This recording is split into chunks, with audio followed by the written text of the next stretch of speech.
दोस्तों आईपीएल 2024 के सबसे रोमांचक और थ्रिलर 22वें मैच के लिए महेंद्र सिंह धोनी की चेन्नई सुपर किंग्स के सामने खड़ी थी गौतम गंभीर की कोलकाता नाइट राइडर्स। चेन्नई का चेपॉक स्टेडियम इस ऐतिहासिक घमासान के लिए बेहद एक्साइटेड नजर आ रहा था। पूरा स्टेडियम धोनी के फैन से भरा हुआ था और इस महामुकाबले में जब टॉस के लिए सिक्का उछाला गया तो चेन्नई के कप्तान ऋतुराज गायकवाड़ ने टॉस जीतकर पहले मेहमान कोलकाता को बल्लेबाजी करने का न्योता दिया और फिर जो हुआ उसमें चेन्नई की दादागिरी और उनके रुतबे को एक बार फिर दुनिया के सामने ला खड़ा किया और ये मैच आईपीएल इतिहास का सबसे बेस्ट मैच बन गया।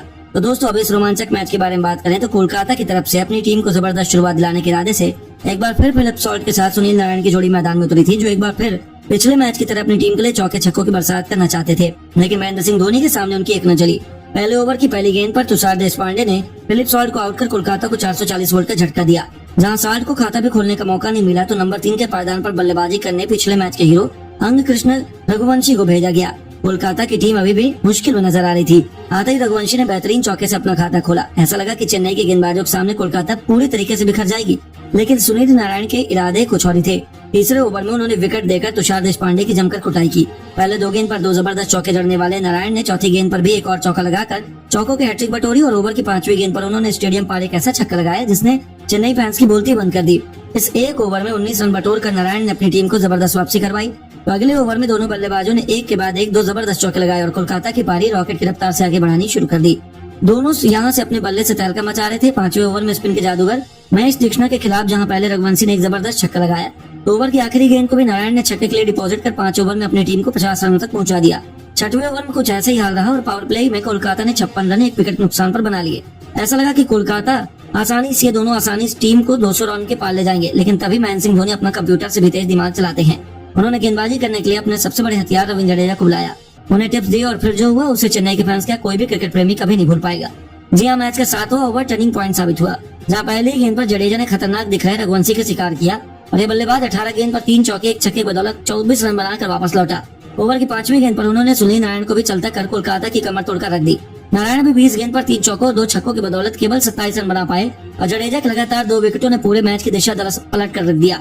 हालांकि कोलकाता में अभी भी दम था कि वह वापसी करे, लेकिन कोलकाता के खेमे में हाहाकार उस समय मच गया जब एक बार फिर दोबारा 9वें ओवर में रविंद्र जडेजा ने वेंकटेश अय्यर को चलता कर कोलकाता के टॉप 4 बल्लेबाजों को समेट दिया था। कोलकाता बुरे तरीके से धोनी और जडेजा के चक्रव्यूह में तहस नहस हो चला था। पूरे तरीके से चेन्नई ने इस मुकाबले में शिकंजा कसा हुआ था। 10 ओवर में कोलकाता की टीम बड़ी मुश्किल से 70 रन 4 विकेट के नुकसान पर बना पाई और मैदान पर रमनदीप के साथ कप्तान श्रेयस मौजूद थे, जो धीरे धीरे अपनी टीम को आगे बढ़ा रहे थे। 12वें ओवर में रमनदीप ने तीक्ष्णा के खिलाफ छक्का लगाकर अपनी टीम को तेजी से आगे बढ़ाना चाहा, लेकिन अगली गेंद तीक्ष्णा ने उन्हें क्लीन बोल्ड कर आधी कोलकाता की टीम को समेट दिया। 12वें ओवर में कोलकाता केवल 85 रन बना पाई और उनके 5 बल्लेबाज पवेलियन में मैदान पर रिंकू सिंह के साथ श्रेयस अय्यर मौजूद थे। उनके कंधों पर अपनी टीम को एक अच्छे स्कोर तक पहुंचाने की इंपॉर्टेंट जिम्मेदारी थी, लेकिन वह काम बिल्कुल भी आसान नहीं होने वाला था क्योंकि इन दोनों के लिए एक एक रन बनाना मुश्किल हो रहा था। 16वें ओवर में उन्होंने अपनी टीम को 100 रनों के पर पहुंचाया, लेकिन दोस्तों रिंकू सिंह भी केवल 14 गेंद पर 9 रन बनाकर तुषार देशपांडे का शिकार हो गए। तो बल्लेबाजी करने आए अंद्रे रसेल भी कुछ खास योगदान नहीं दे पाए। वह भी 2 चौकों की बदौलत केवल 10 रन ही जोड़ पाए और कोलकाता की पारी ताश के पत्तों की तरह ढेर हो गई। यहाँ तक कि श्रेयस अय्यर ने अपनी टीम को बड़े स्कोर तक पहुंचाने की भरपूर कोशिश की, लेकिन आखिरी ओवर में मुस्तफिजुर के सामने अय्यर भी 32 गेंद पर 3 चौकों की बदौलत 34 रनों का योगदान देकर पवेलियन को शोभा बढ़ाने लौटे। आखिर में गिरते पड़ते कोलकाता 20 ओवर में 9 विकेट नुकसान पर केवल 137 रन बना पाई और चेन्नई के लिए तुषार देशपांडे रविंद्र जडेजा ने सबसे अधिक 3 सफलताएं हासिल की। अब चेन्नई के बल्लेबाजों के सामने एक आसान सा लक्ष्य था, जिसका पीछा करने के लिए सचिन नवीन के साथ कप्तान ऋतुराज गायकवाड़ की जोड़ी मैदान में उतरी थी, लेकिन कोलकाता के सामने उनके लिए रन बनाना बिल्कुल आसान नहीं था। 2 ओवर में चेन्नई की गाड़ी केवल 11 रनों तक पहुंचा पाई। हालांकि तीसरे ओवर में मिचेल स्टार्क की रवीन ने बेरहमी से पिटाई की और एक के बाद एक 3 जबरदस्त चौके लगाकर इस बल्लेबाज ने 3 ओवर में अपनी टीम को 26 रनों तक पहुंचा दिया। कोलकाता विकेट के लिए तरस रही थी, लेकिन अब उन्हें कोई भी सफलता नहीं मिल पाई थी। धीरे धीरे उनके हाथों से मैच रेत की तरफ चल रहा था और चेन्नई आसानी से जीत की तरफ बढ़ रही थी। लेकिन दोस्तों तभी ओवर में वैभव अरोड़ा ने खतरनाक लग रहे रवीन को पवेलियन का रास्ता दिखा दिया और अपनी टीम की वापसी करवाई। रवीन 8 गेंद पर 3 चौकों की बदौलत केवल 15 रन बनाकर वापस लौटे और मैच बराबरी पर आ खड़ा हुआ।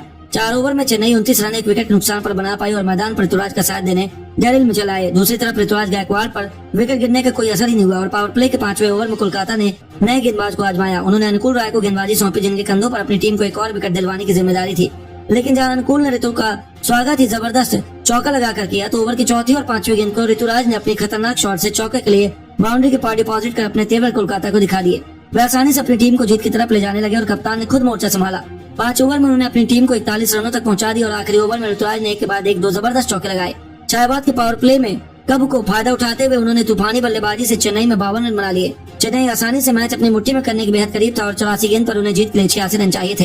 हालांकि कोलकाता ने मुकाबले को थोड़ा एक्साइटिंग जरूर बनाया, लेकिन चेन्नई को हरा पाना उनके बस की बात नहीं थी और कोलकाता को बुरे तरीके से शिकस्त देकर चेन्नई ने एक बार फिर ऐलान कर दिया कि वह यहाँ IPL 2024 के चैंपियन बनने के लिए आए हैं। लेकिन दोस्तों, अब आपको क्या लगता है, धोनी और गंभीर में कौन अपनी टीम को IPL 2024 के चैंपियन बना पाएगा? अपनी कीमती राय में नीचे कमेंट बॉक्स में जरूर दें और ऐसी शानदार खबरों के लिए चैनल को सब्सक्राइब जरूर करें। धन्यवाद।